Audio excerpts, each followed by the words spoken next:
ना अपन एक नया चीज़ देखते हैं यहाँ पर, एक रूल है बहुत इंपॉर्टेंट, चेन रूल डिफरेंशिएशन के अंदर। क्या है? Chain rule. तो चेन रूल के कुछ एग्जांपल्स देखेंगे अपन, एग्जाम्पल के थ्रू समझेंगे इसको अपन। सिर्फ किसके थ्रू समझेंगे? एग्जाम्पल के थ्रू। यहाँ पर जरा ध्यान दो, अगर मेरे पास यहाँ पर है साइन एक्स, तो साइन एक्स का डिफरेंशिएशन कितना हो जाएगा? सीधे सीधे कॉस एक्स हो जाएगा।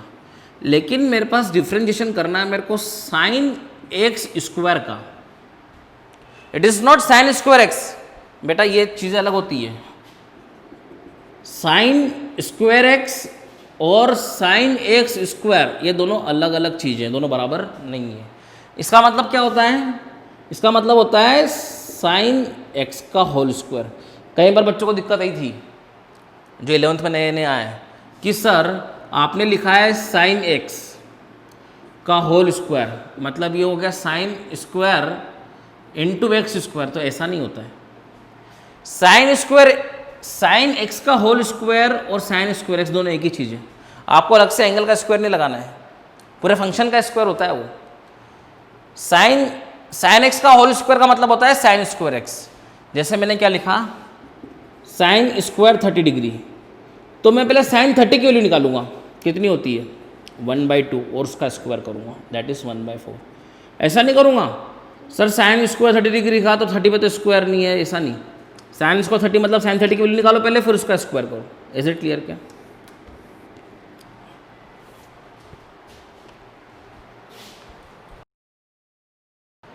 तो साइन एक्स स्क्वायर है, तो फिर क्या करेंगे सर? तो पहले तो अपन इसको साइन एक्स मान लेंगे। साइन एक्स मानेंगे तो क्या हो जाएगा? डिफरेंशिएशन कितना हो जाएगा? Cos x square. समझना यहाँ पर, साइन एक्स का कॉस एक्स, तो साइन एक्स स्क्वायर का कॉस स्क्वायर एक्स। चूंकि ये एक्स था तो कोई दिक्कत नहीं थी, लेकिन यहाँ पर ये एक्स स्क्वायर है, तो अब इस एक्स स्क्वायर का भी करना पड़ेगा डिफरेंशिएशन। क्या करोगे? मल्टीप्लीकेशन में। तो एक्स स्क्वायर कितना हो जाएगा? एक्स की पावर एन का होता है डिफरेंशिएशन कितना? एन एक्स की पावर एन -1, तो एक्स स्क्वायर का कितना होगा? 2x की पावर 2 - 1, दैट इज 2x। तो यहाँ पर मल्टीप्लाई में 2x लिखना पड़ेगा। लिखेंगे कैसे इसको? यहाँ एंगल में मल्टीप्लाई नहीं होगा, पूरे में मल्टीप्लाई होगा, तो आगे लिखेंगे इसको 2x cos x square. Angle में मल्टीप्लाई नहीं कर देंगे सर 2x क्यूब कर दो, अरे एंगल अलग चीज़ है, एंगल में मल्टीप्लाई नहीं होता, पूरे में मल्टीप्लाई होगा, आगे लिखेंगे उसको। जैसे कि मान लो मेरे पास ऐसा क्वेश्चन है, differentiation of sine ax plus B, तो इसका डिफरेंशिएशन तो कितना हो गया? cos ax plus B. मेरे को ax प्लस बी का भी करना पड़ेगा, तो ax प्लस बी का करूँगा मल्टीप्लिकेशन के अंदर। ax प्लस बी का, a तो क्या है? कांस्टेंट, मैंने बताया था। डिफरेंशिएशन ax प्लस बी का करना है, तो कैसे करेंगे? यहाँ दिखा रहा हूँ एक ही चीज़ अलग करके। Differentiation of ax plus B मतलब differentiation of ax plus differentiation of b। Differentiation of ax plus B, A तो कांस्टेंट बाहर आ जाएगा, डिफरेंशिएशन ऑफ एक्स ये हो जाएगा 1, dx/dx हो जाएगा 1, प्लस बी तो कांस्टेंट, इसका क्या हो जाएगा 0। तो डिफरेंशिएशन कितना आ गया? सिर्फ ए। तो ax प्लस बी में ए तो कांस्टेंट है एज इट इज, एक्स का क्या लिखेंगे अपन? 1, एक्स का विद रिस्पेक्ट टू एक्स 1 होगा, प्लस कांस्टेंट का कितना हो जाएगा? 0। ऐसा डायरेक्ट भी कर सकते हैं, अलग से करने की जरूरत नहीं है। कांस्टेंट मल्टीप्लाई का है, मल्टीप्लाई का constant as it is, x का differentiation with respect to x is 1, plus B का differentiation with respect to x is 0, क्योंकि बी कांस्टेंट है। तो ये हो जाएगा ए कॉस, मल्टीप्लाई में होगा बेटा पूरे के, तो आगे लिखेंगे उसको अपन। तो इस तरीके से हो जाएगा। वैसे ही मेरे पास ऐसा है, differentiation of 10 ax square plus bx plus c। Sir 10x का डिफरेंशिएशन कितना होता है? sec स्क्वायर x, तो it is sec square ax square plus bx plus c। अंदर वाले का भी करना पड़ेगा, क्या करेंगे? बाहर करेंगे अपन। तो a तो कांस्टेंट है मल्टीप्लाई का, थोड़ा सा यहाँ लिख देते यार बेटा। 10x का डिफरेंशिएशन sec स्क्वायर x, तो it is sec square ax square plus bx plus c। अब इसका भी करना पड़ेगा मल्टीप्लाई में करेंगे, इसको बोलते हैं अपन चेन रूल। तो अंदर वाले का भी करेंगे, तो अंदर वाले का a constant as it is, x square का अपन ने भी पढ़ा 2x, plus b constant as it is, x का कितना होगा 1, और c कांस्टेंट है उसके साथ x है, क्या हो जाएगा 0। तो it is 2ax plus b into ये, वो तो ब्रैकेट है तो अलग से ब्रैकेट और नहीं बनाते, sec square A x square plus B x plus C. क्या समझ में आया? अंदर वाले का करेंगे तो A as it is x square का 2x plus B as it is x का 1 और C constant 0, 2ax plus B sec square A x square plus B x plus C. तो इस प्रकार का चेन रूल होता है। अब और देखेंगे अपन यहाँ पर, जैसे कि मेरे पास ऐसा है log a x square plus B, इसका डिफ्रेंशिएशन मैंने क्या बताया था? डिफ्रेंशिएशन ऑफ log x क्या बताया था मैंने? 1/x। तो ये तो log ही है, तो differentiation of log a x square B with respect to dx, तो ये हो जाएगा 1/a x square plus B. अब मल्टीप्लाई के अंदर, मल्टीप्लाई में डिनोमिनेटर में नहीं होगा, न्यूमरेटर में होगा। यहाँ मल्टीप्लाई में क्या हो रहा था? न्यूमरेटर में ही हो रहा था ना हर जगह, तो ये भी न्यूमरेटर में रहेगा। log x का हो गया 1/x, तो इसका हो गया 1/a x square plus B, और इसका भी करना पड़ेगा, तो 1 को हटा दूँ मैं, क्या लिख दूंगा डिनोमिनेटर में a x square plus B, और इसका कर दूंगा मैं, तो a constant as it is x square का 2x प्लस बी का 0 कॉन्स्टेंट का, तो it is 2ax upon a x square plus B. इस प्रकार के चेन रूल होते हैं। Is it clear? क्या इतने को लिखो फिर और समझते हैं, चेन रूल क्लियर होगा आपको।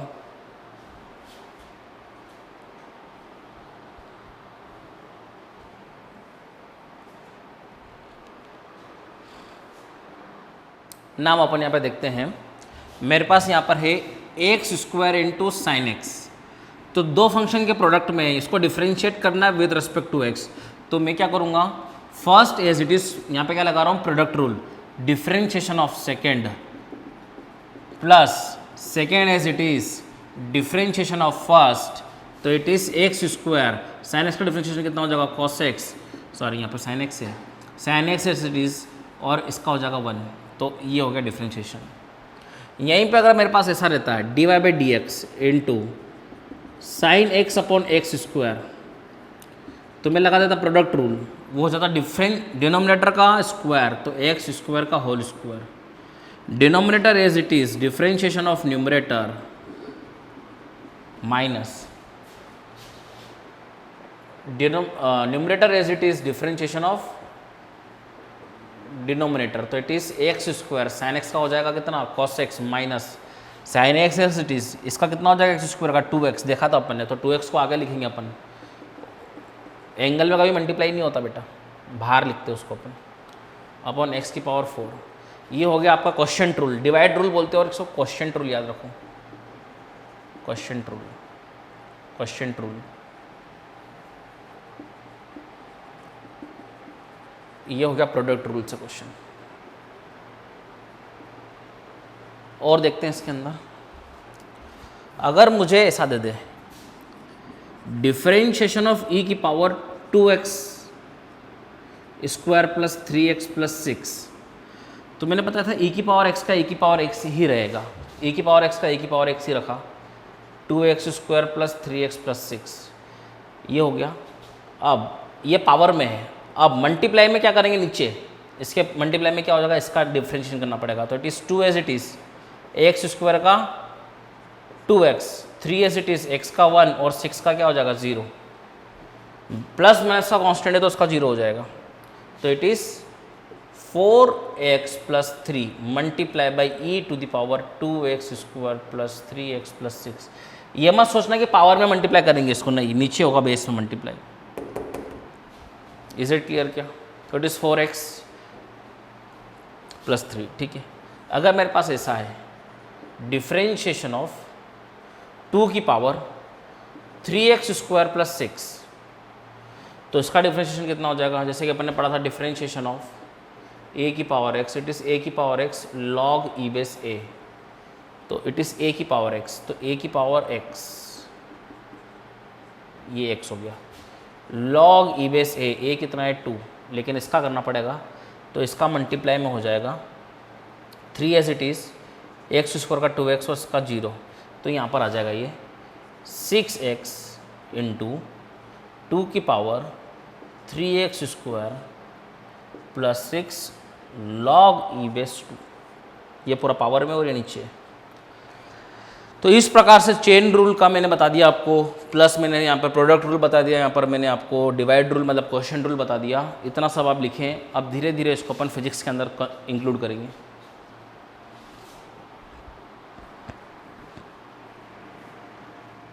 नाउ एक और क्वेश्चन देखते हैं यहाँ पर अपन डिफरेंशिएशन पे क्या कैसा आ सकता है। Differentiation of with respect to x क्या है, 2x square plus 3x plus 6 whole to the power 4। तो इसको पहले मैं x मान लूँगा और मैं क्या मानूंगा, डिफरेंशिएशन ऑफ x की पावर n, n x की पावर n माइनस 1। तो क्या आ जाएगा, 4 आगे आ जाएगा और 2x square plus 3x plus 6 whole to the power 4 minus 1 तो कितना होगा 3। अब मल्टीप्लाई में इसका करना पड़ेगा अंदर वाले का, तो 2s it is x square का 2x plus 3s it is x का 1 विद रिस्पेक्ट टू x और 6 का क्या हो गया 0। तो ये आंसर आ जाएगा कितना, 4 multiply by 4x plus 3 into 2x square plus 3x plus 6 का होल क्यूब। तो इट कम आउट टू भी इसको मल्टीप्लाई कर सकते हैं अपन अंदर, तो it is 16x plus 12 2x square plus 3x plus 6 whole cube. इस प्रकार से पावर में अगर होता है तो पहले x की पावर n मानेंगे और फिर उसको लगा देंगे फॉर्मूला। चूँकि ये x नहीं था तो फिर इसका भी करना पड़ेगा। This is the chain rule, ठीक है। अब एक इम्पॉर्टेंट चीज़ अपन यहाँ पे देखते हैं। सर मुझे यहाँ पे दिया हुआ है,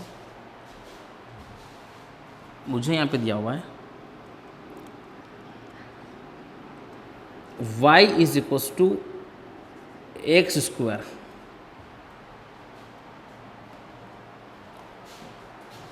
और बोला है x is nothing but t square. मतलब क्या, y x पे डिपेंड कर रहा है और x उस पे डिपेंड कर रहा है t पे। और यहां पे बोला है find dy by d T, मतलब आप डिफ्रेंशिएशन करेंगे y का विद रिस्पेक्ट टू टाइम। तो sir dy by d T तो मैंने लिख दिया, पर यहां पे टाइम तो है ही नहीं, तो मैं इसका x का डिफ्रेंशिएट कर दूंगा, कितना हो जाएगा 2x। ये 2x किसके रेस्पेक्ट में किया मैंने, x के रेस्पेक्ट में, लेकिन मैं करना किसके रेस्पेक्ट में था, टाइम के। तो यहाँ पे लिखूंगा मैं साथ में dx बाई डी टी। मैं डिफ्रेंशिएशन तो कर दूंगा विद रिस्पेक्ट टू x, लेकिन अगर यहाँ पर x के रेस्पेक्ट में नहीं करना था, t के रेस्पेक्ट में करना था, तो साथ में क्या लिखूंगा dx बाई डी टी। तो यहाँ पे क्या हो जाएगा dy by d t is equals to 2x, इतना ही लिखो, सिर्फ इतना हो जाएगा। क्या समझ में आ रहा, क्या बताया मैंने, मेरे को y से फंक्शन ऑफ x दे रखा, लेकिन यहाँ पर dy बाई डी एक्स ने निकालना था। अगर सिर्फ dy बाई डी एक्स बोलते तो अपन dy बाई डी एक्स निकालना होता तो अपन लिख देते यहाँ पर 2x, लेकिन मेरे को dy बाई डी टी निकालना था। तो ये 2x के साथ में क्या मल्टीप्लाई करना पड़ेगा आपको dx बाई डी टी, और फिर यहाँ से आपको निकालना पड़ेगा dx by d T. dx by d T की वैल्यू कितनी हो गई, अब टाइम के रेस्पेक्ट में कर रहे हैं, डायरेक्ट कर सकते हैं क्या, ये भी टाइम है, यहाँ पे टाइम है, यहाँ पे टाइम है, यहाँ पर टाइम था लेकिन यहाँ पर टाइम नहीं था, तो यहाँ पे 2x के साथ में क्या मल्टीप्लाई करा मैंने dx बाई डी टी, लेकिन यहाँ पर टाइम के रेस्पेक्ट में कर रहा हूँ, यहाँ पे टाइम है, डायरेक्टली लिखूंगा मैं 2t। यहाँ पे कुछ भी मल्टीप्लाई नहीं करना पड़ेगा क्योंकि मैं टाइम के रेस्पेक्ट में कर रहा हूँ। यहाँ पे मेरे पास टाइम है, यहाँ पर मैं टाइम के रेस्पेक्ट में कर रहा हूँ, लेकिन यहाँ पे मेरे पास टाइम नहीं है, तो इट इज 2x के साथ मल्टीप्लाई करना पड़ेगा मुझे dx बाई डी टी का, लेकिन यहाँ पर नहीं करना पड़ेगा क्योंकि टाइम के रेस्पेक्ट में कर रहा हूँ और यहाँ पर टाइम है, डायरेक्ट 2t हो गया। तो यहाँ पर dy बाई डी टी अगर मैं देखूंगा dy बाई डी टी तो कितना होगा 2x, the value of x is t square and value of dx by d t is 2t, तो it come out to be 4t cube. आप समझ रहे हैं क्या, मैं और इस पर क्वेश्चन करता हूँ। y is equals to sine x square where x is nothing but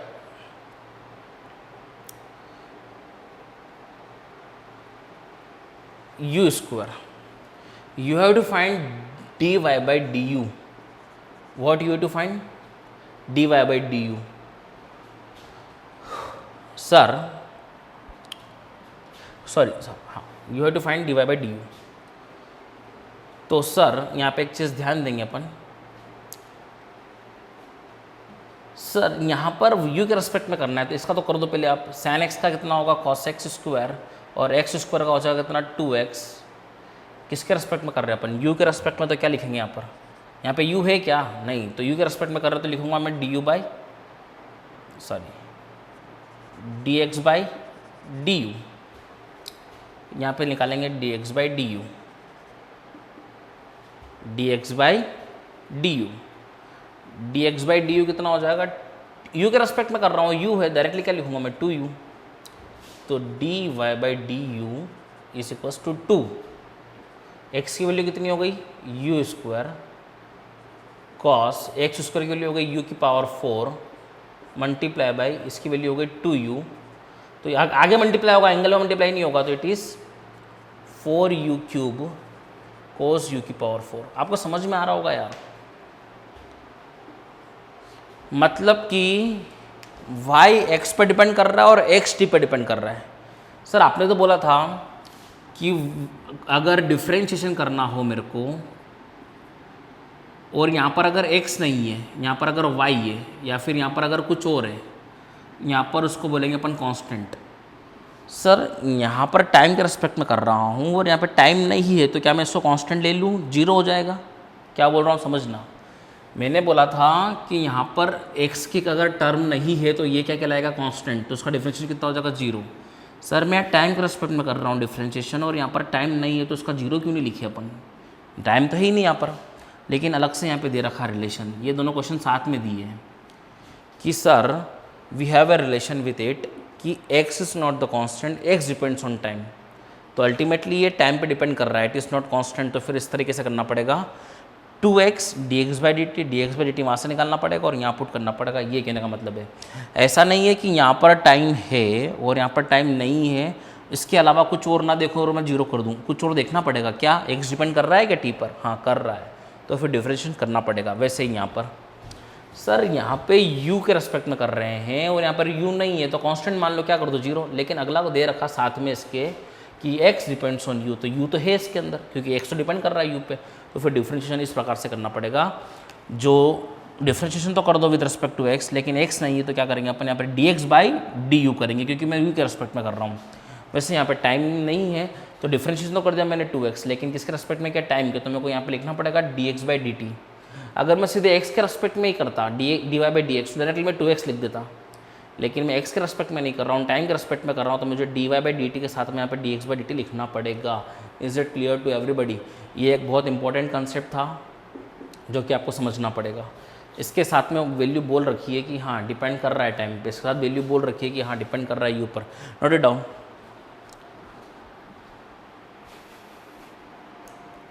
ना यहाँ पर अपन ध्यान रखेंगे एक चीज़ कि सर डिफरेंशिएशन अपन ने पढ़ा था x की पावर n का, क्या पढ़ा था, n x की पावर n माइनस 1। सो अगर मेरे को सर डिफरेंशिएशन करना है, मुझे अगर डिफरेंशिएशन करना है तो 1/x स्क्वायर का करना है, तो मैं इसको लिख दूंगा 1 डिफरेंशिएशन ऑफ x की पावर -2, तो क्या हो जाएगा, इट इज़ -2x की पावर -2 -1, तो 2 माइनस x की power -3 can be written as -2/x cube. समझ में आ रहा है क्या हुआ, x की पावर n है तो n x की पावर n माइनस 1, अगर x की पावर -1 माइनस x की पावर 2 है तो इट इज़ x की पावर -2, तो -2x की पावर -2 -3, तो इट इज़ -2x की पावर -3, तो इट इज़ -2/x क्यूब हो गया। सर जैसे ही आपने बताया था 1/x का अगर मैं करूँ तो इट इज़ डिफरेंशिएशन किसका हो जाएगा, x की पावर -1, तो इट इज़ -1 x की पावर -1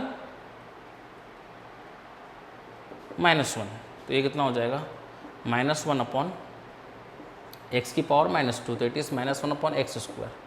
इस तरीके से आप कर सकते हैं। सिमिलरली डिफरेंशिएशन ऑफ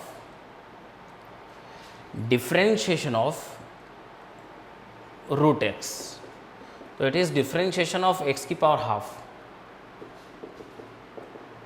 तो कितना हो जाएगा, हाफ आगे आ जाएगा, x की पावर हाफ -1, तो इट इज़ 1/x, x की पावर -हाफ 1/2 x की पावर हाफ, और x की पावर हाफ को अपन क्या लिख देंगे फिर से, रूट x की पावर हाफ को अपन फिर से रूट x लिख देंगे। तो इस प्रकार से अपन x की पावर n के डिफरेंशिएशन करते हैं। ध्यान रखें, इसको लिखें।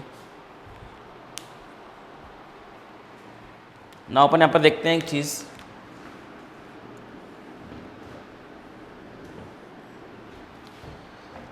अपन ने क्या पढ़ा था, dy बाई डी एक्स को अपन ने बोला था स्लोप, यानी कि rate of change in y with respect to x, मतलब कि x में चेंज करने के साथ साथ किस रेट से y में चेंज हो रहा है।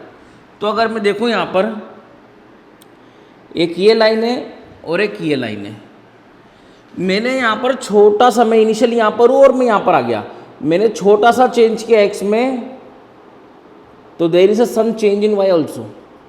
एक्स बराबर समथिंग पे मैं यहाँ पर हूँ, ये वाई एक्सिस है और ये एक्स एक्सिस है। एक्स बराबर समथिंग पे मैं यहाँ पर वैल्यू आ रही है और एक्स बराबर समथिंग पे मेरी वैल्यू यहाँ पर आ रही है, मतलब there is a small change in x तो there is a small change in y also. अब देखना यहाँ पर मैं उतना ही अमाउंट ऑफ चेंज, ये मान लो चेंज कितना है 2 यूनिट्स, तो यहाँ पे भी मैंने 2 यूनिट्स का चेंज किया, यहाँ पर लगभग ये 2 यूनिट्स का चेंज किया, तो लगभग मान लो ये 3 यूनिट्स का चेंज आ गया। यहाँ पर मैंने 2 यूनिट्स का चेंज किया, तो इसके करस्पॉन्डिंग क्या वैल्यू आ रही है, ये वैल्यू आ रही वाई पर। मैंने यहाँ पर चेंज किया,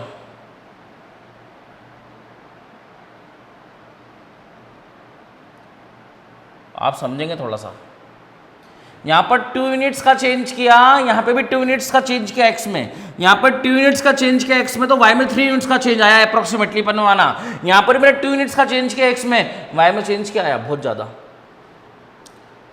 यानी कि एक्स जो एक्स चेंज किया मैंने, the change in x is same in both but the change is y is more in the second graph but less in the first graph. यानी कि यहाँ से समझ में आता है कि अगर मैं इसमें एक्स में चेंज करूंगा तो वाई में थोड़ा कम चेंज आ रहा है, लेकिन यहाँ पर एक्स में उतना ही चेंज करने पे वाई पे एक बहुत बड़ा चेंज आ रहा है। मतलब कि यहाँ पर ये समझ में आता है कि इसका dy by d x change in y, ये dx, यहाँ पर चेंज इन वाई dx, ये तो दोनों में सेम है। Change in x is same in both but change in y यहाँ पर क्या है कम और चेंज इन वाई यहाँ पर क्या है ज़्यादा। मतलब कि इसका स्लोप क्या है ज़्यादा है, इसका स्लोप क्या है कम है। और सर ऐसा क्यों करके देखा, आप डायरेक्टली ऐसा करके भी देख सकते हैं, इसको एक्सटेंड करो ऐसे करके। यहाँ पर एंगल देखो, ये एंगल क्या है थीटा, यहाँ पर एंगल देखो, यहाँ पर एंगल क्या है थीटा, तो ये θ1 है, ये θ2 है। क्या दिख रहा है आपको, θ1 छोटा है और θ2 बड़ा है। देखो इंक्लिनेशन, ये एंगल क्या है कम है, ये एंगल क्या है ज़्यादा। दिख रहा होगा आपको, एंगल देखते आता है ये एंगल ज़्यादा है, ये लाइन थोड़ी सी क्या है स्ट्रेट लाइक है थोड़ी सी, और ये थोड़ी सी झुकी हुई है इंक्लाइंड ज़्यादा, ठीक है। तो यहाँ पर क्या है θ2 इज ग्रेटर देन θ1, तो tan θ2 भी क्या होगा tan θ1 से ज़्यादा होगा। यानी कि tan θ2 ज़्यादा है तो स्लोप इसका ज़्यादा होगा और स्लोप इसका क्या हो जाएगा, सॉरी हाँ, इसका स्लोप ज़्यादा होगा, इसका स्लोप, इसका θ2 ज़्यादा है तो इसका स्लोप ज़्यादा होगा, स्लोप इसका क्या होगा ज़्यादा होगा, और इसका स्लोप जो होगा वो क्या होगा कम होगा। यानी कि आप समझ सकते हैं कि dy बाई डी एक्स का मतलब फिर से क्या हो रहा है कि, है ना। और फिर से और समझते हैं यहाँ पर अपन, सर एक कर्व ऐसा है और एक कर्व क्या है ऐसा है, तो ये कर्व के बारे में समझाइए सर थोड़ा सा, क्या है क्या नहीं। इस कर्व पे इस पॉइंट पे मैं टेंजेंट डालता हूँ, ये टेंजेंट डाल दी मैंने, यहाँ पर टेंजेंट डालता हूँ तो यहाँ पर टेंजेंट ऐसे डाल दी, यहाँ पर टेंजेंट क्या डाल दी ऐसे डाल दी। यहाँ पर जो टेंजेंट है, ये जो टेंजेंट है यहाँ पर, फिर से बनाते हैं इसको अपन, यहाँ पे जो टेंजेंट है फिर से बनाते हैं बेटा, ये आप लिख लीजिए, इसको मैं इरेज कर रहा हूँ।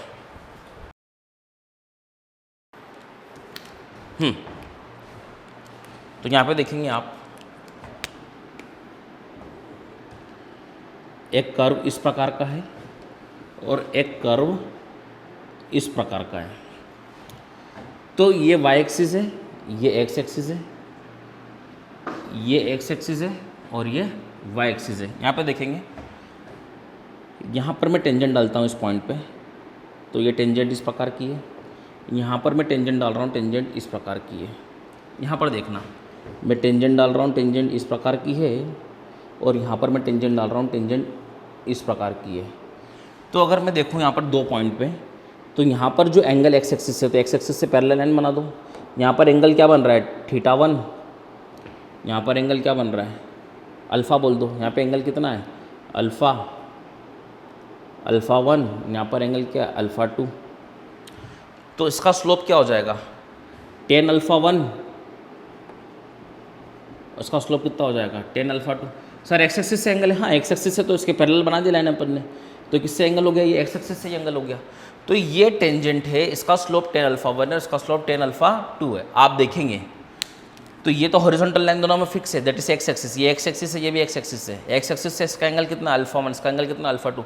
ये लाइन यहाँ पर जाकर थोड़ी सी झुक गई, देखो तो ये एंगल क्या है ज़्यादा, ये एंगल क्या है कम। देखो लाइन क्या है, पहले एंगल ज़्यादा दिख रहा है, ज़्यादा ओपनिंग दिख रही है, अब ओपनिंग क्या हो गई, कम हो गई। तो यहाँ पर α2 क्या है, कम है α1 से, तो tan α2 भी क्या होगा, tan α1 से क्या होगा, कम होगा। तो यहाँ पर क्या होगा, यहाँ पर स्लोप ज़्यादा होगा, ये 0.1 नाम दे दो, 0.2 नाम दे दो। Slope of tangent at 0.1 is at 0.2 is less than slope of tangent at 0.1। यानी कि यहाँ पे समझ में आ रहा है कि यहाँ पे dy/dx ज़्यादा है, यहाँ पे dy/dx कम है। Is it clear? अब यहाँ पे दिखेंगे, मतलब कि इस कर्व पे स्लोप डिक्रीज हो रहा है, इस कर्व पे स्लोप क्या हो रहा है, डिक्रीज हो रहा है। अब यहाँ देखेंगे, यहाँ पर एंगल कितना है, β1, यहाँ पर एंगल कितना है, β2। दिख रहा होगा यार साफ साफ, यहाँ पे ओपनिंग क्या है, कम है, यहाँ पे ओपनिंग क्या है, बढ़ गई। एक्स एक्सिस से एंगल कितना है यहाँ पर, β2 ज़्यादा और β1 क्या है, कम है। तो tan β2 ज़्यादा होगा और tan β1 क्या होगा, कम होगा। तो इस प्रकार से यहाँ पर स्लोप क्या हो रहा है, धीरे धीरे बढ़ रहा है, यहाँ पर स्लोप क्या हो रहा है, कम हो रहा है। तो एक प्रकार से डिक्रीजिंग हो गया, यहाँ पे स्लोप डिक्रीज हो गया, तो it is slope decreasing curve, और इट इज़ स्लोप इंक्रीजिंग, यहाँ पे स्लोप क्या हो रहा है, इंक्रीज हो रहा है। Is it clear? क्या यहाँ पे स्लोप क्या हो रहा है, डिक्रीज हो रहा है, यहाँ पे स्लोप क्या हो रहा है, इंक्रीज हो रहा है। वैसे ही एक और एग्जांपल देखेंगे, यहाँ पर कर्व ऐसा बन गया, ये y और ये x है, तो आप देखेंगे x में तो चेंज हो जा रहा है, कितना चेंज हो रहा है, x में बहुत सारा चेंज हो गया यहाँ से यहाँ तक में, लेकिन y में चेंज हुआ क्या, यानी कि इसका x एक्सिस से एंगल कितना बन रहा है, a line parallel to x axis. जो भी लाइन पैरेलल होती है उसका एंगल x एक्सिस से क्या बनेगा, x एक्सिस के जो लाइन पैरेलल होगी, दो पैरेलल लाइन के बीच में एंगल क्या होता है, 0 डिग्री। तो ये और ये पैरेलल लाइन से, तो इसका x एक्सिस एंगल कितना बनेगा, 0 डिग्री। तो इसका जो थीटा है वो कितना होगा, 0, और tan 0 कितना होता है, 0, तो इसका स्लोप क्या हो गया, 0। यानी कि जो लाइन x एक्सिस से पैरेलल होगी उसका स्लोप क्या होगा, 0। और line parallel to x axis having slope equals to 0, यानी कि यहाँ पर dy/dx की वैल्यू कितनी हो जाएगी, dy/dx की वैल्यू कितनी हो जाएगी, 0 हो जाएगी। इसका मतलब क्या है, x में तो चेंज हो रहा है, देखो x में तो चेंज हो रहा है, लेकिन there is no change in y with respect to x। x में चेंज हो रहा है लेकिन y की वैल्यू फिक्स है। यहाँ पर देखो, यहाँ पर भी वैल्यू आएगी तो कितनी आएगी, फिक्स आ गई। यहाँ पर वैल्यू कितनी आ गई, वो भी कितनी फिक्स है। यहाँ पर वैल्यू कितनी, वो भी कितनी फिक्स है। मतलब the value of x is changing but y is not changing over here. तो स्लोप यहाँ पे क्या होगा, 0। फिर से यहाँ देखेंगे एक और चीज़, ऐसा हो गया, ये y एक्सिस है, ये x एक्सिस है, और line parallel to y axis, जो भी लाइन y एक्सिस के पैरेलल होगी वो x एक्सिस से कितना एंगल बनाएगी, 90 डिग्री। और tan 90 कितना होता है, इनफाइनाइट। tan 90 क्या होता है, इनफाइनाइट। यानी कि स्लोप कितना हो गया, dy/dx यहाँ पे क्या हो गया, इनफाइनाइट। ये इनफाइनाइट कब होगा, जब डिनोमिनेटर क्या होगा, किसी का भी डिनोमिनेटर 0 होता है तो आंसर क्या आता है, इनफाइनाइट। यानी कि यहाँ पर x में चेंज क्या है, 0। हाँ देखो, x में चेंज हुआ क्या, नहीं x तो फिक्स है, लेकिन y में चेंज हो रहा है। देखो y की वैल्यू लगातार बढ़ती जा रही है। There is no change in x but there is a change in y। तो यहाँ पर डिनोमिनेटर, यहाँ पर न्यूमरेटर 0 था, न्यूमरेटर 0 है तो 0 हो गया। डिनोमिनेटर तो था कुछ ना कुछ, यहाँ पर फाइनाइट वैल्यू थी डिनोमिनेटर की, कुछ ना कुछ फाइनाइट वैल्यू थी कि हाँ डिनोमिनेटर चेंज हो रहा है, but there is no change in numerator y। क्योंकि यहाँ पर x के साथ साथ y चेंज नहीं हो रहा है, तो स्लोप 0 आ गया।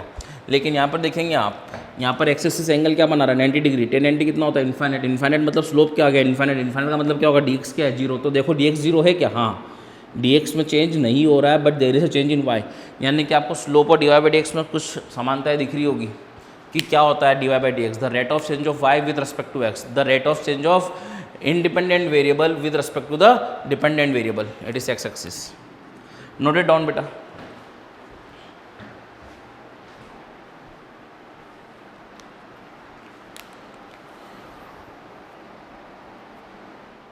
यहाँ पर अपन हम नेक्स्ट टॉपिक देते हैं मैथमेटिक्स का। इसके अंदर जो फिजिक्स मैथमेटिक्स यूज होता है, पहला डिफरेंशिएशन अपन ने पढ़ा, उसके पहले अपन ने सबसे पहले वेक्टर में पढ़ा था, थोड़ा बहुत ट्रिग्नोमेट्री पढ़ा था अपन ने वहाँ पर।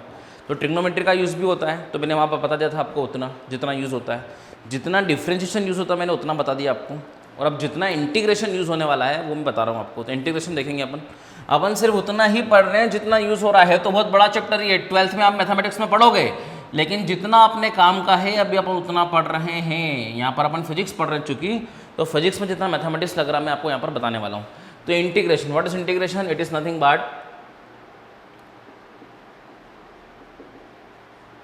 summing up of large number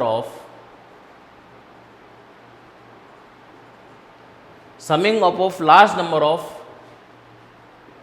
infinitesimal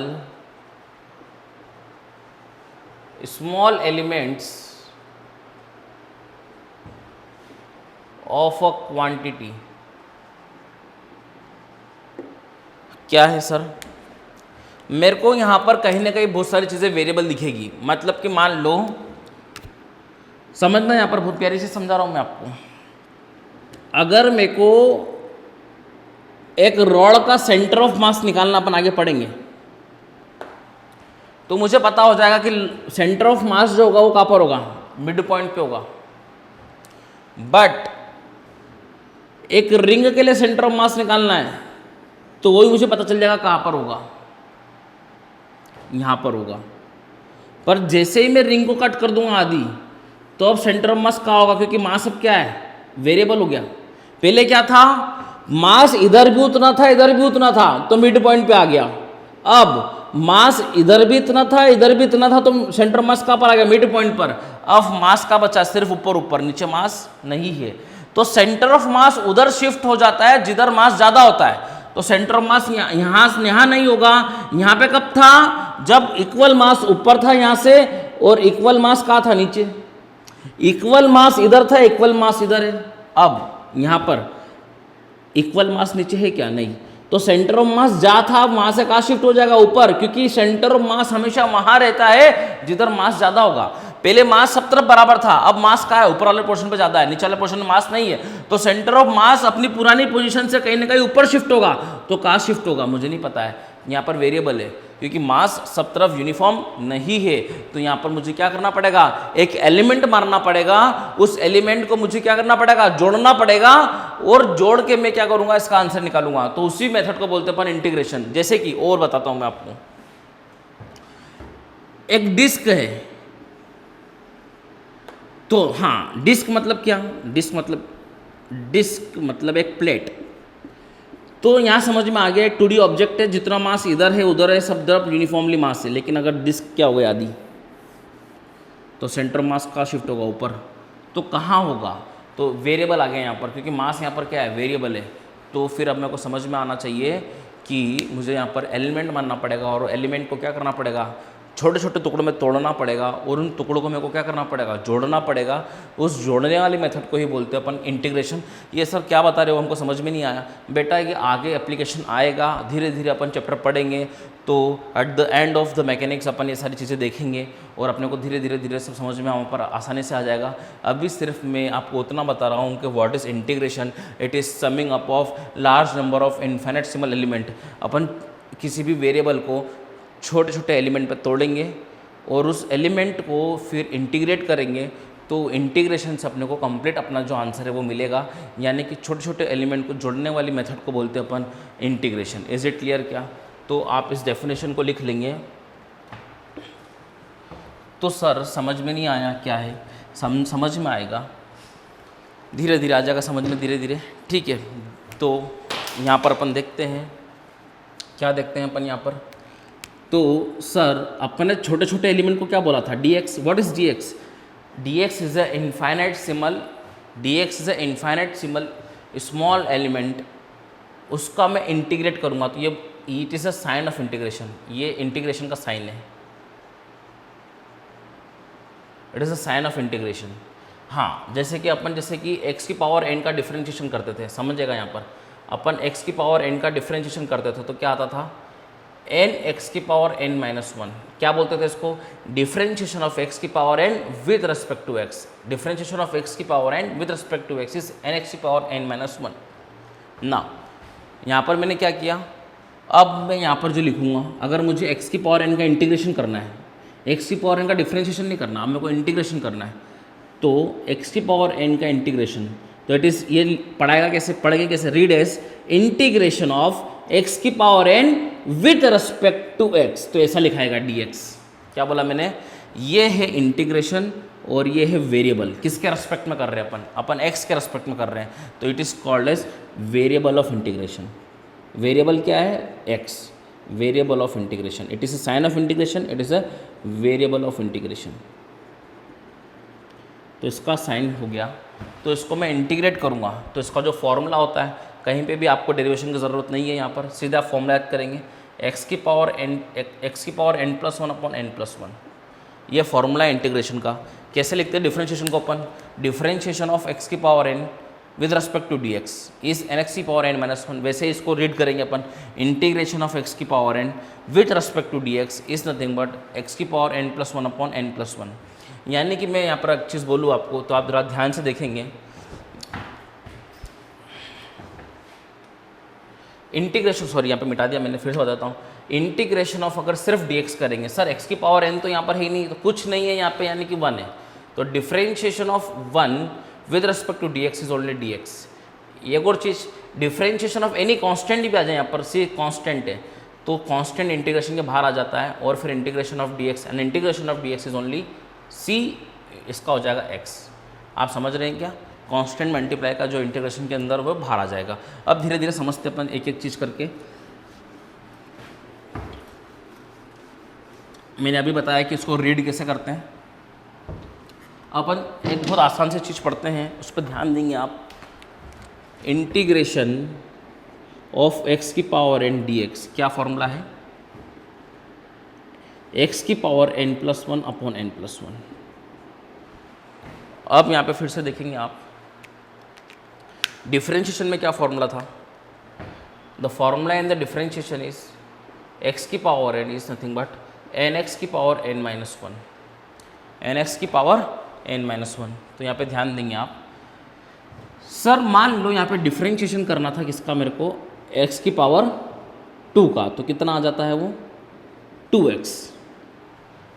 कैसे, चलो अभी x की पावर n का रहने दो, ठीक है। सर अगर मैं यहाँ पे देखूँ तो डिफरेंशिएशन मैंने x की पावर n का किया, तो क्या आ गया, nx की पावर n माइनस वन आ गया। वैसे अगर मैं इंटीग्रेशन करूँ x की पावर n का विद रेस्पेक्ट टू dx, तो इट इज x की power n plus one upon n plus one. Sir जो मुझे डिफरेंशिएशन से मिला है, जो रिजल्ट मुझे डिफरेंशिएशन से मिला है, उस रिजल्ट को अगर मैं इंटीग्रेट कर दूं, किसको इंटीग्रेट करना है, इसको इंटीग्रेट करना है, क्या है, n x की पावर n माइनस वन, किसके रेस्पेक्ट में करूं मैं, डिफरेंशिएट किसके रेस्पेक्ट में किया था, इसको x के रेस्पेक्ट में, अगेन x के रेस्पेक्ट में इंटीग्रेट कर दूंगा, तो कांस्टेंट है n, तो n का आ जाएगा बाहर, differentiation of n minus one dx is equals to n। इसका इंटीग्रेशन करेंगे, क्या फॉर्मूला है, x की पावर n माइनस वन, क्या फॉर्मूला था, पावर में 1 ऐड करो अपॉन पावर में 1 ऐड करो, यही था। जो भी पावर है उस पावर में 1 ऐड करो, अपॉन डिवाइड में भी पावर में 1 ऐड करो। यहाँ पर पावर क्या है, ये इस पावर में 1 ऐड किया और इसी पावर में 1 सब्ट्रैक्ट किया, तो it is n। n minus one plus one cut गया, क्या बचा, n upon minus one plus one cut, क्या बचा, n, क्या बचा, x की पावर n। यानी कि क्या समझ में आ रहा है, जो मैंने डिफरेंशिएट किया था मुझे क्या आंसर मिला, ये डिफरेंशिएशन के जो रिजल्ट है उसको अगर मैं इंटीग्रेट करूं तो मुझे क्या मिल जाता है, वापस वही मिल जाता है। क्या करा अपन ने, मैंने इसको डिफरेंशिएशन किया था तो मुझे ये रिजल्ट मिला, इस रिजल्ट को मैंने इंटीग्रेट किया तो मुझे वापस से वही मिल गया जिसको मैंने डिफरेंशिएट किया था। फिर से यहाँ देखिए, मैंने इसको इंटीग्रेट किया है, इस इंटीग्रेशन को अगर मैं डिफरेंशिएट करूं, इस रिजल्ट को अगर मैं डिफरेंशिएट करूं, कैसे, d by d x, x की power n plus one upon n plus one, इसको डिफरेंशिएट करते हैं तो कांस्टेंट तो बाहर आ जाएगा, क्या कांस्टेंट है, 1 upon n plus one constant है, बाहर आ जाएगा, 1 upon n plus one constant है, बाहर आ जाएगा।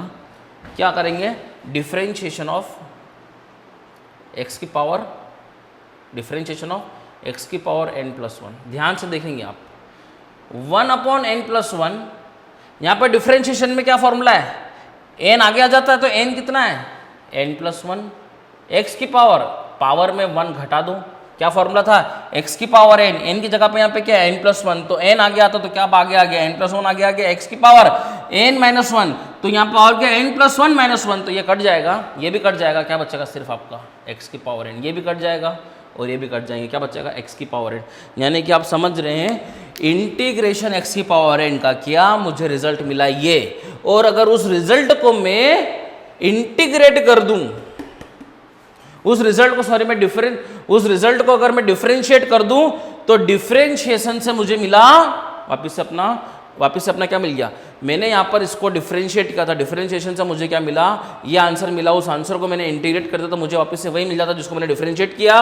और अगर मैंने किसी भी फंक्शन को इंटीग्रेट किया, इंटीग्रेशन के आंसर को अगर मैं डिफरेंशिएट करूंगा तो मुझे फिर से मेरा न्यूमेरिकल मिल जाएगा, जो मेरा न्यूमेरिकल था यहाँ पर क्या था, x की पावर n था, मुझे वापस से क्वेश्चन मिल जाता है। यानी कि यहाँ पे समझ में आता है कि डिफरेंशिएशन एंड, यानी कि ऐसा बोले integration is the inverse process of differentiation inverse process है। integration is the inverse process of differentiation, integration is the inverse process of differentiation, integration is the inverse process of differentiation। ये बात समझ में आ गई क्या, इंटीग्रेट किया, ये answer आया, उसको डिफरेंशिएट किया, इसलिए इंटीग्रेशन को जैसे कि क्या क्या बोलते हैं इसको पता है, इसको बोलते हैं derivative of x। What is derivative of x की पावर n एंड x की पावर n-1, इस प्रोसेस को बोलते हैं डेरिवेटिव। और इंटीग्रेशन क्या है, डेरिवेटिव का उल्टा, तो इंटीग्रेशन का एक और नाम है एंटी डेरिवेटिव,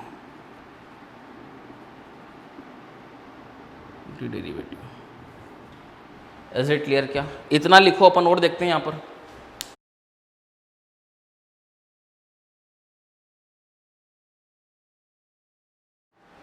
नाउ यहां पर अपन देखते हैं क्या कि मैंने डिफरेंशिएट किया x की पावर 5 का, तो मुझे क्या मिलेगा 5x की पावर 5 -1 क्या मिलेगा 5x की पावर 4।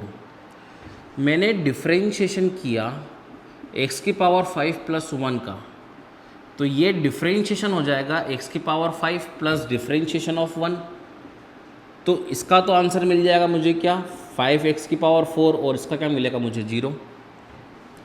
डिफरेंशिएशन अगर मैं करूँगा x की पावर 5 + 2 का, तो मुझे डिफरेंशिएशन तो x की पावर 5 का हो जाएगा, लेकिन प्लस डिफरेंशिएशन अगर मैं करूँगा किसी कांस्टेंट का, तो इसका तो आंसर मिल जाएगा मुझे 5x की पावर 4 प्लस इसका क्या मिलेगा 0। यानी कि डिफरेंशिएशन ऑफ x की power 5 plus any constant c, तो मुझे आंसर मिलेगा डिफरेंशिएशन ऑफ x की power 5 plus differentiation of a constant, इसका आंसर होगा x की पावर 5x की पावर 4 प्लस इसका क्या हो जाएगा 0।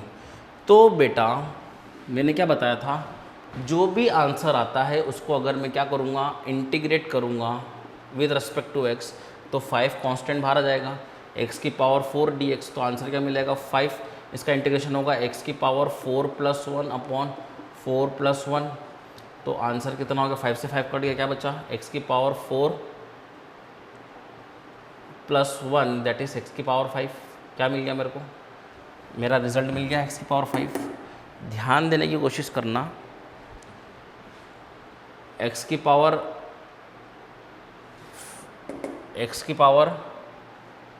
5, अब मेरी बात ध्यान समझना पहले, तो यहाँ पर मैंने इसका इंटीग्रेशन किया तो मुझे ये मिलेगा, मैंने इसका इंटीग्रेशन किया तो 0 का तो कोई इंटीग्रेशन होगा नहीं, मैंने इसका इंटीग्रेशन किया तभी मुझे क्या मिलेगा, ये मिलेगा नहीं, मुझे क्या मिलेगा ये, समझो ध्यान से। मैंने इसका डिफरेंशिएशन किया मुझे ये मिला, मैंने इसका डिफरेंशिएशन किया तभी मुझे यही मिला, मैंने इसका डिफरेंशिएशन किया फिर भी मुझे आंसर क्या मिला, ये मिला, मैंने इसका डिफरेंशिएशन किया मुझे आंसर क्या मिला, ये मिला। मतलब यहाँ पे कांस्टेंट का डिफरेंशिएशन हो नहीं पाता, क्योंकि क्या हो जाता है वो कांस्टेंट का डिफरेंशिएशन 0 हो जाता है। नाउ यहाँ पर अगर मैं इसका इंटीग्रेशन करूंगा तो मुझे ये मिलेगा, मैंने इसका इंटीग्रेशन किया तभी मुझे आंसर क्या मिल रहा है, ये मिल रहा है क्या, नहीं, तो सर आपने जो बोला वो तो गलत हो गया।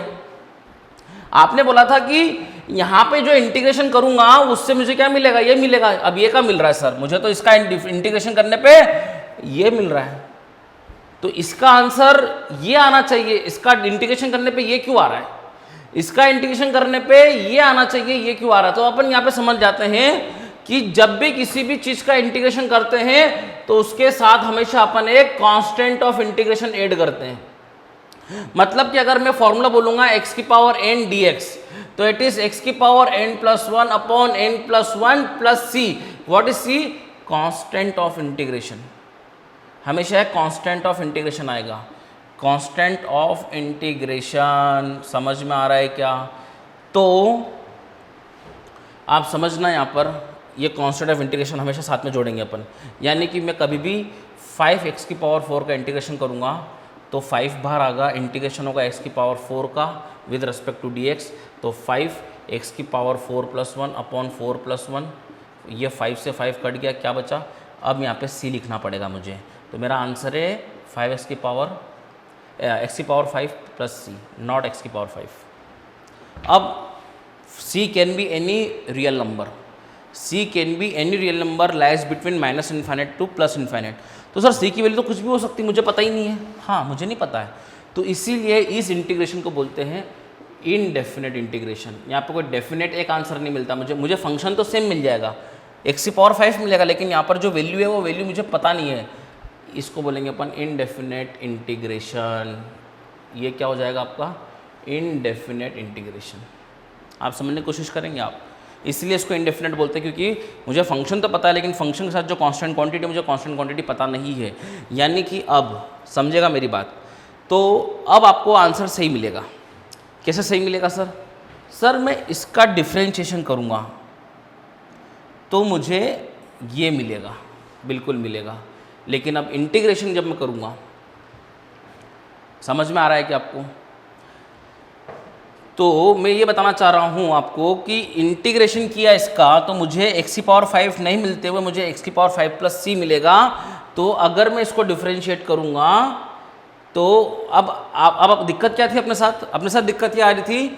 x की पावर 5 का डिफ्रेंशिएट किया तो मुझे ये मिल रहा है, और इसके इंटीग्रेशन से मुझे क्या मिल रहा है? ये मिल रहा है, देखो। तो अब ये नहीं मिलेगा, सिर्फ इसके साथ क्या मिलेगा? c। तो इसके इंटीग्रेशन से और इसके इंटीग्रेशन से, इसके इंटीग्रेशन से और इसके इंटीग्रेशन से मुझे फंक्शन तो ये मिलेगा, लेकिन साथ में एक कांस्टेंट वैल्यू मिलेगी। It can be any real number from minus infinite two plus infinite. तो अपन सिर्फ यहाँ पर ऐसा नहीं बोलेंगे कि इसके डिफरेंशिएशन से, डिफरेंशिएशन से तो मुझे एक क्वांटिटी मिल रही, डिफरेंशिएशन से तो मुझे सेम मिला। इसका डिफरेंशिएट किया मैंने, मुझे ये मिला, इसका डिफरेंशिएट किया मुझे ये मिला, इसका डिफरेंशिएट किया मुझे ये मिला, इसका डिफरेंशिएट किया मुझे ये मिला। पर इसके इंटीग्रेशन से मुझे ये नहीं मिलेगा, इसके डिफरेंशिएशन से, इसके इंटीग्रेशन से मुझे मिलेगा x की पावर 5 प्लस c। तो ये भी मिल सकता है, यहाँ पे c क्या हो गया? 0। ये भी मिल सकता है, यहाँ पे c क्या हो गया? 1। इसके इंटीग्रेशन से ये भी मिल सकता है, जब c की वैल्यू क्या होगी? 1 मिलेगी। इसके इंटीग्रेशन से मुझे ये भी मिल सकता है, क्योंकि यहाँ पर मुझे क्या मिलना है? c मिलना है। c can be any real number. c की वैल्यू आपको कोई भी कंडीशन देंगे तो आप निकाल पाएंगे, नहीं तो c की वैल्यू कुछ भी हो सकती है। आपको यहीं पर आंसर छोड़ना है अपना। अगर क्वेश्चन में कोई भी कंडीशन देता है कि आप c की वैल्यू निकालो तो निकाल पाएंगे अपन। इज इट क्लियर क्या? यानी कि इसका इंटीग्रेशन करेंगे तो मुझे फंक्शन तो ये मिलेगा, लेकिन साथ में मुझे कांस्टेंट ऑफ इंटीग्रेशन लिखना पड़ेगा, चाहे कुछ भी हो जाए लिखना पड़ेगा। इज इट क्लियर क्या?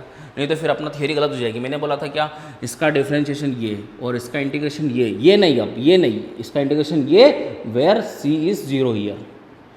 इसका इंटीग्रेशन क्या होगा? ये वेयर c इज 1। इसका इंटीग्रेशन ये होगा वेयर c इज 2। सर आपको इससे पता कि वैल्यू, यहाँ पे वैल्यू दिख रही है तो अपन बोल देंगे, लेकिन यहाँ पर मुझे वैल्यू नहीं दिख रही तो मैंने बोल दिया it is c can be any real number. Note it down. ना अपने पास कुछ फॉर्मूले इंटीग्रेशन के अपने को लर्न करना है, जैसे कि x की पावर n अपने देखा था, x की power n with respect to integration of x की power n with respect to dx। क्या पढ़ेंगे इसको? इंटीग्रेशन ऑफ x की power n with respect to dx is x की power n plus 1 upon n plus 1 plus constant of integration, जो कि अपने देखा था। चूंकि यहाँ पर n की वैल्यू -1 नहीं होना चाहिए, अगर -1 होती है तो यहाँ पे क्या बनेगा? -1 प्लस 1, मतलब डिनोमिनेटर में 0, मतलब क्या बनेगा? Not defined. तो अपन ने -1 पावर के अलग से फॉर्मूला देखा, x की पावर -1 मतलब 1 अपॉन x। तो उसके लिए अपने को ये फॉर्मूला नहीं लगाना है, अपने को लगाना है log e base x। Log ई बेस एक्स को कहीं कहीं पे ln x भी बोलते हैं, इसको बोलते हैं नेचुरल लॉग। आप पढ़ेंगे थोड़ा मैथमेटिक्स में, नेचुरल लॉग ठीक है क्या, log e बेस x और we can say it is ln x। अगर log e बेस x लिखा तो भी ठीक है, और अगर log e बेस x को अगर अपने रिप्लेस कर दिया ln x है तो ये भी सही है, ठीक है। इंटीग्रेशन ऑफ साइन x क्या होगा, माइनस कॉस x। आप इसका डिफ्रेंशिएशन करेंगे तो आपको यही मिलेगा, देखना, ठीक है। तो ये सारे फॉर्मूलेज आपको है ना याद करने हैं। एक चीज़ इंपॉर्टेंट चीज़ बताना मैं भूल रहा हूँ, आपको बता देता हूँ मैं आपको। जैसे कि मान लो मेरे पास ऐसा है, ये है, तो अगर मेरे पास इंटीग्रेशन है 1/x dx, तो मेरा क्या बन जाएगा, log e बेस x। और अगर मेरे पास ये नहीं है, मेरे पास यहाँ पर 1/x + 2 है, तो इसका हो जाएगा log e base x + 2, provided यहाँ पर लीनियर पॉलिनोमियल होना चाहिए। लीनियर होना चाहिए, मतलब पावर 1 होना चाहिए। इक्वेशन जो होना चाहिए मेरी क्या होना चाहिए, लीनियर होना चाहिए, यहाँ पर स्क्वायर नहीं होना चाहिए, ठीक है। अब ऐसा हो गया मेरे पास 3x + 2, तो क्या होगा, इसका आंसर हो जाएगा log e base 3x + 2, provided यहाँ पे जो कॉफिशिएंट है x का कॉफिशिएंट डिवाइड में आ जाता है। मान लो मेरे पास ऐसा है, इन जनरल में बात करूँ, ax + b इंटीग्रेशन करेंगे तो it is log ax + b plus constant of integration तो हर जगह ही लिखना भूलना नहीं है उसको, प्लस c डिवाइड में कॉफिशिएंट ऑफ x आ जाएगा। यहाँ पर जो इक्वेशन होना चाहिए वो 1 डिग्री वाली होना चाहिए, पावर 1 होना चाहिए, ठीक है। x की पावर स्क्वायर नहीं होना चाहिए। नाउ अगर मेरे पास ऐसा होता है 2 - 3x, तो इसका हो जाएगा log 2 - 3x अपॉन में, यहाँ पर 2 डिवाइड में नहीं आएगा, x का कॉफिशिएंट डिवाइड में कितना, -1/3। इज इट क्लियर क्या, हमेशा coefficient of x with sign आएगा यहाँ पर। वैसे ही यहाँ पर जैसे मैंने देखा sin x, अगर मेरे पास यहाँ पे sin 2x होता है तो इट इज़ sin x का इंटीग्रेशन कितना होगा, -cos x, तो -cos x तो मैंने लिख दिया, और ये जो 2 जो है वो डिवाइड में आता है, ठीक है। जैसे मैंने लिखा sin ax + b लिख दूँ मैं, तो -cos ax + b, और यहाँ पर x का कॉफिशिएंट डिवाइड में आएगा। सब जगह पे ऐसा होगा, हमेशा कॉफिशिएंट जो x का डिवाइड में आ जाएगा सारे फॉर्मूले के अंदर। अगर यहाँ पर a हो जाएगा, ये तो आप लिख लेंगे, मैं a वाला कुछ समझा देता हूँ आपको क्या। अगर यहाँ पर a हो जाएगा तो यहाँ पे 1/a आ जाएगा, यहाँ पर a हो जाएगा तो यहाँ पर 1/a हो जाएगा, यहाँ पर अगर a हो जाएगा तो यहाँ पर 1/a हो जाएगा, यहाँ पर 1/a हो जाएगा, यहाँ पर अगर a, सर a होगा कि ax + b कुछ भी हो जाए, b से कोई मतलब नहीं मेरे को।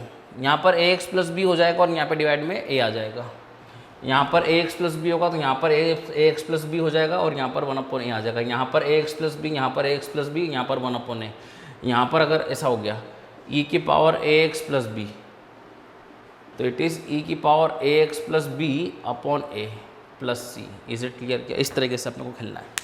ये इंटीग्रेशन के कुछ फॉर्मूले से आप याद करेंगे इसको, और जो भी एप्लीकेशन होगा फिजिक्स में मैं आपको दिखाऊंगा, ठीक है। Note it down.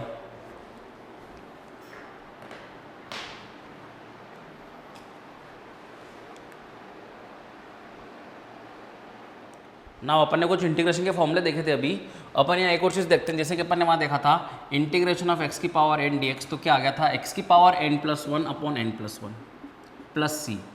वैसे मैं इंटीग्रेशन करूँगा x³ dx का, तो it come out to be x की पावर 4/4 प्लस c। वैसे ही अगर मैं इंटीग्रेशन करूँगा x² dx का, यहाँ पर अगर मैं लिमिट लगा दूंगा 2 to 3, मैंने ऐसा लिमिट लगा दी। सर लिमिट क्या है, इसको बोलते हैं अपन लोअर लिमिट, इसको बोलते हैं अपन अपर लिमिट। तो इसका इंटीग्रेशन करना अपने को कितना हो गया, x³ 3 plus c, lower limit 2 और अपर लिमिट 3। लोअर लिमिट को 3 पुट करेंगे, तो जहाँ जहाँ पे x से, सॉरी अपर लिमिट को 3 पुट करेंगे तो जहाँ जहाँ पे x है वहाँ 3 पुट करेंगे, तो इट इज़ 3³ 3 प्लस c। हमेशा अपर लिमिट पुट करने के बाद अपन माइनस करेंगे और फिर लोअर लिमिट पुट करेंगे, तो जहाँ जहाँ पे x है वहाँ पे अपन लोअर लिमिट 2 पुट करेंगे। तो यहाँ पर लोअर लिमिट क्या है, कोई भी लिमिट हो सकती है, अपन यहाँ पे 2 और 3 एग्जाम्पल माना है। यहाँ पर 2 पुट करूँगा तो इट इज़ 2³ 3 प्लस c, तो it is 9 - 8/3, 9 plus c minus 8/3 minus c, ये से कट जाएगा, तो इट इज़ 27 - 8 दैट इज़ 19/3।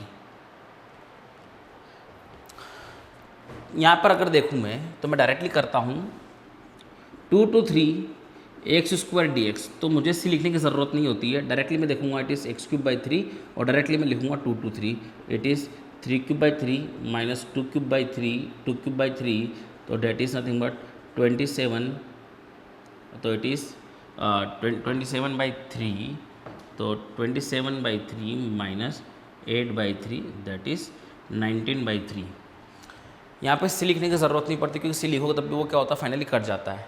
तो यहाँ पर सी होता है तो सी की कोई डेफिनेट वैल्यू नहीं होती, इसलिए इसको अपन बोलते थे इनडेफिनेट इंटीग्रल, और इसको अपन बोलेंगे क्या, यहाँ पे सी नहीं आएगा तो ये अपना जो है जिसमें लिमिट आ जाएगी उसको अपन बोलते हैं लिमिट वाले को डेफिनेट इंटीग्रल। इसका भी कहीं ना कहीं यूज़ देखेंगे अपन फिजिक्स के अंदर, इसको नोट डाउन करें आप, फिर देखेंगे अपन यहाँ पर क्या नोट डाउन करेंगे, साथ साथ इसको अपन इरेज करते हैं। डेफिनेट इंटीग्रल आपको समझ में आ गया, जिसमें लिमिट होती है वो डेफिनेट इंटीग्रल होता है, उसके अंदर सी नहीं होगा, सी कट जाता है। इज इट क्लियर क्या? ना अपन देखेंगे यहाँ पर क्या, फिर से फिजिक्स के अंदर अपन एंटर कर रहे हैं। अभी अपन ने फिजिक्स में जो यूज़ होने वाली मैथमेटिक्स देखी थी कि फिजिक्स में यूज़ होगी वो, तो यहाँ पर यूज़ होने वाली मैथमेटिक्स अपन ने देखी। अब अपन यहाँ पर फिर से आ जाएंगे, अपन देखेंगे यहाँ पर इंस्टेंटेनियस स्पीड। इंस्टेंटेनियस स्पीड ये क्या होता है? It is speed of particle at particular instant of time. किसी पर्टिकुलर इंस्टेंट ऑफ टाइम पे जो स्पीड होती है उसको अपन इंस्टेंटेनियस स्पीड बोलते हैं। जैसे कि मेरे को बोला t=2 सेकेंड पे मुझे स्पीड निकालना है, तो मुझे 2 पे निकालना है, ना 2 के इधर ना 2 के उधर, एग्जैक्ट 2 पे। मतलब मेरे पास टाइम इंटरवल ऑफ ऑब्जर्वेशन, जो ऑब्जर्व करने का टाइम है वो क्या है, बहुत कम। जैसे कि मैं गाड़ी चला रहा हूँ, तो मैंने जिस टाइम पे स्पीडोमीटर पे देखा, स्पीडोमीटर मेरी स्पीड बताता है, तो स्पीडोमीटर पर जिस टाइम पे मैं देखूंगा उस टाइम की वो स्पीड बता देगा। उसके आगे पीछे में देखूंगा तो स्पीड अलग आएगी, लेकिन जिस पर्टिकुलर इंस्टेंट ऑफ टाइम में मैं देखूंगा तो जो स्पीड आ रही है वो मेरी उस इंस्टेंट की स्पीड हो जाएगी। और मेरा ऑब्जर्वेशन टाइम क्या होता है, बहुत कम, मैंने देखा उसने उस टाइम की स्पीड बता दी। ठीक है, तो यहाँ पे टाइम इंटरवल क्या हो जाता है, बहुत कम। तो मैं अगर बोलूँ स्पीड इंस्टेंटेनियस की बात करूँ, इंस्टेंटेनियस स्पीड की बात करूँ, तो it is delta S by delta T. Velocity क्या होता है, स्पीड क्या होता है, डिस्टेंस अपॉन टाइम। तो यहाँ पर टाइम इंटरवल बहुत छोटा हो गया, तो यहाँ पर मैंने लिख दिया टाइम इंटरवल मतलब limiting value of delta T is very small. क्योंकि मुझे यहाँ पर टाइम इंटरवल जो ऑब्जर्व करने का टाइम है वो क्या बहुत कम है। मुझे किसी इंस्टेंट पे देना तुरंत, ना उससे 1 सेकंड बाद ना उससे 1 सेकंड पहले, उससे इंस्टेंट पे देना है। तो मेरे पास टाइम इंटरवल की वैल्यू बहुत छोटी हो गई, तो मैं इसको डिफरेंशिएशन के अंदर कन्वर्ट कर दूंगा और इसको कहीं कहीं पर डॉट भी बना देते हैं। ये डॉट का मतलब होता है फर्स्ट डेरिवेटिव। तो ds/dt, डिस्टेंस को डिफरेंशिएट करेंगे विद रिस्पेक्ट टू टाइम, तो मुझे क्या मिलेगा, इंस्टेंटेनियस स्पीड। और मैं अगर बोलूँ तो इसको v भी लिख सकते हैं अपन, तो v कितना हो गया, ds/dt किसी इंस्टेंट ऑफ टाइम को। अगर ये dt इधर चले जाएगा, ये तो फॉर्मूला बन गया। इससे मैं थोड़ा सा और अभी यहाँ पर कैलकुलेट कर रहा हूँ। अगर dt यहाँ मल्टीप्लाई में आ जाए तो ds की वैल्यू कितनी हो जाएगी, vdt। अगर दोनों तरफ मैं इंटीग्रेट करूँ तो ds का इंटीग्रेशन, जैसे dx का इंटीग्रेशन क्या होता था, x, वैसे ही ds का इंटीग्रेशन कितना हो जाएगा, s, और ये क्या हो जाएगा, vdt। मतलब कि यहाँ से मेरे को ये समझ में आ गया कि यहाँ पर डिफरेंशिएट करूँगा तो मुझे स्पीड मिलेगा, और अगर वेलोसिटी को इंटीग्रेट करूँगा, स्पीड को इंटीग्रेट करूँगा विद रिस्पेक्ट टू टाइम, तो मुझे क्या मिलेगी, डिस्टेंस। इज इट क्लियर क्या? मतलब कि इसको डिफरेंशिएट करने पे मुझे ये मिल रहा है, तो उसी को इंटीग्रेट करने पे मुझे क्या मिलेगा, आपको बताइए। डिफरेंशिएशन और इंटीग्रेशन दूसरे की क्या इन्वर्स है, तो इसको डिफरेंशिएट करने पे मुझे ये मिलेगा, तो इसको इंटीग्रेट करने पे, इसको डिफरेंशिएट कर रहा हूँ विद रिस्पेक्ट टू टाइम तो मुझे ये मिल रहा है, तो इसको इंटीग्रेट करूँगा विद रिस्पेक्ट टू टाइम तो मुझे ये मिल जाएगा। मतलब मुझे अगर ये गिवन है तो डिफरेंशिएट करना पड़ेगा टाइम के रेस्पेक्ट में, तो मुझे ये मिलेगा, और अगर मुझे ये गिवन है तो मुझे टाइम के रेस्पेक्ट में इंटीग्रेट करना पड़ेगा तो मुझे ये मिलेगा। इज इट क्लियर क्या? तो आपको इस चीज़ समझ में आ गई होगी। वैसे अगर मैं यहाँ पर चेंज कर दूँ, यहाँ पर अगर आप ये लिख लेंगे पहले, अब मैं यहाँ पे क्या बोल दूँ, वेलोसिटी, इंस्टेंटेनियस वेलोसिटी, तो ये हो जाएगा it is a velocity of particle at a particular instant of time. इसी के अंदर आप वेरिएशन करेंगे, कुछ नहीं होगा, दोनों में सिर्फ इतना अंतर है, यहाँ पर अगर वेक्टर बना दूंगा मैं, ये डिस्प्लेसमेंट हो जाएगा, यहाँ वेक्टर बना दूंगा और यहाँ वेक्टर बना दूंगा, यहाँ वेक्टर बना दूंगा तो ये क्या हो जाएगी, इंस्टेंटेनियस वेलोसिटी, और ये क्या हो जाएगा, displacement. Is it clear?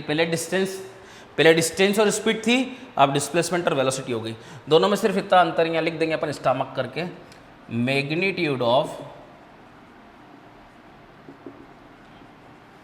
Instantaneous velocity, velocity का जो मैग्नीट्यूड है, इंस्टेंटेनियस वेलोसिटी का जो मैग्नीट्यूड है is speed, is instantaneous speed.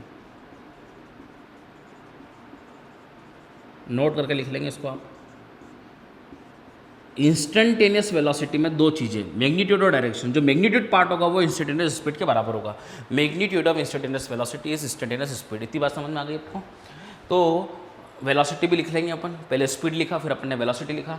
अब जरा यहाँ पे ध्यान देंगे, कोई बॉडी अगर यूनिफॉर्म स्पीड से चल रहा है, यूनिफॉर्म स्पीड से चलने का मतलब क्या है, हर टाइम पर उसकी एवरी स्पीड इज कांस्टेंट। इसका मतलब क्या होता है, speed is constant at every instant of time. हर किसी इंस्टेंट पे क्या होता है, स्पीड क्या रहेगी, कांस्टेंट रहेगी, instant of time.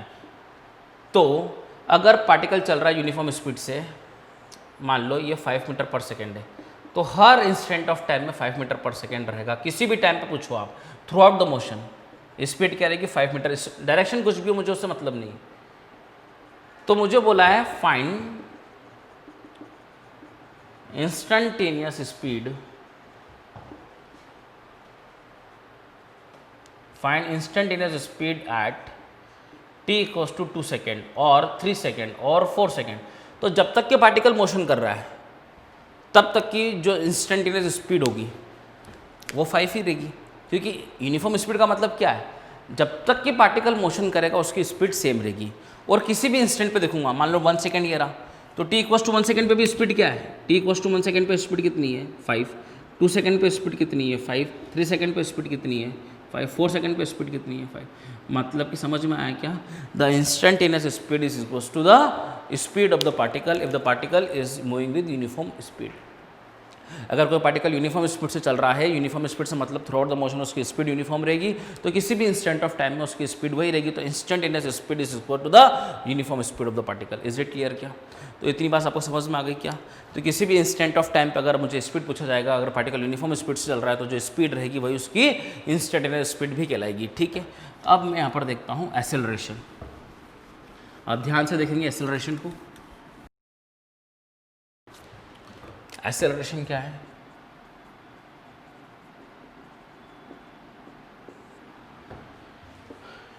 It is rate of change of velocity with respect to time. Time के रेस्पेक्ट में वेलोसिटी में किस रेट से चेंज हो रहा है, जितने ज़्यादा रेट से चेंज होगा उतना ज़्यादा क्या होगा, एक्सेलरेशन। इज इट क्लियर क्या? तो acceleration is a vector quantity which is nothing but rate of change in velocity. तो it is final velocity. Change मतलब क्या होता है, चेंज मतलब होता है final velocity minus initial velocity is nothing but upon time is nothing but acceleration. तो ये एक वेक्टर क्वांटिटी है,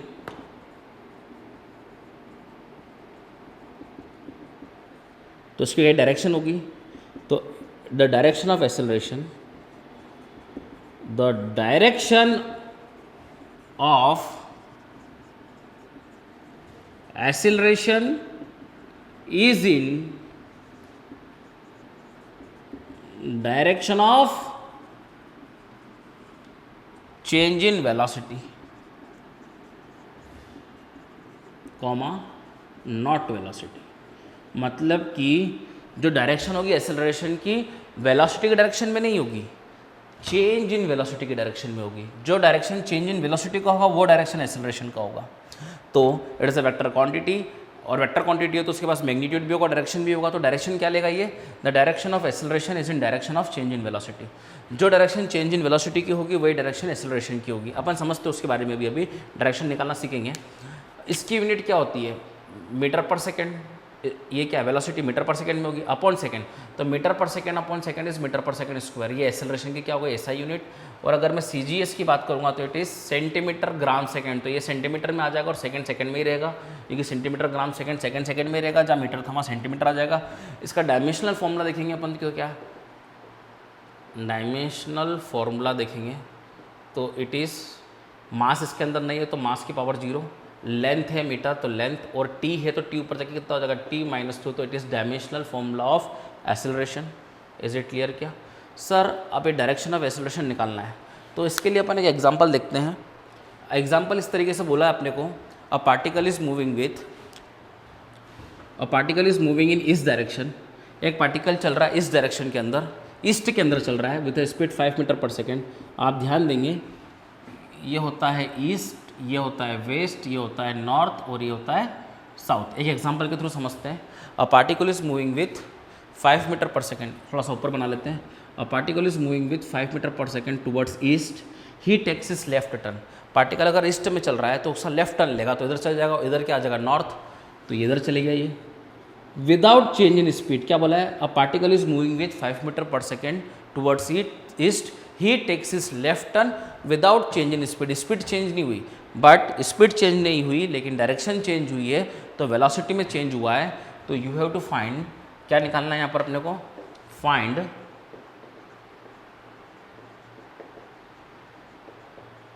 direction of change in velocity. Velocity के चेंज में डायरेक्शन निकालना है, मतलब चेंज इन वेलोसिटी की डायरेक्शन निकालना है, ठीक है।